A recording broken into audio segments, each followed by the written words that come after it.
Sir, hindi kayo magsisisi ng pagkuha sa akin. Dahil I do my job every minute for you all in this office. Excuse me. Richie, parang awa mo na. Ngayon pala nagsisisi na ako. Palagay mo ba, Richie, papatol kami sa'yo kung hindi lang kulang yung mga tauhan namin para sa Saipan? Ako, hindi kami papatol sa pambansang baba ng Pilipinas. At huwag ka na mag-Ingles, nasisira ang araw ko. Mag-iigat ka dyan, Doberman yan. Baka na nga naman English. Richie. Pasensyahan mo na, lalo na itong si Esteban, ha? But I want to thank you so much for joining us here. At promise ko sa'yo, pag natapos natin ito, pag madali na ito, ay babayaran kita ng pantubos at pag-register ng iyong sasakyan, okay?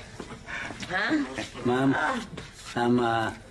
salamat to sa pagtitiwala niyo sa amin. Wala ka Richie, magpasalamat ka kay ma'am. Bayaw, papasalamat ako hindi na salita. Ipadadama ko sa kanya, tuwa ako sa pagkakatanggap sa akin. Sige, pasalamat. Ma'am, thank you.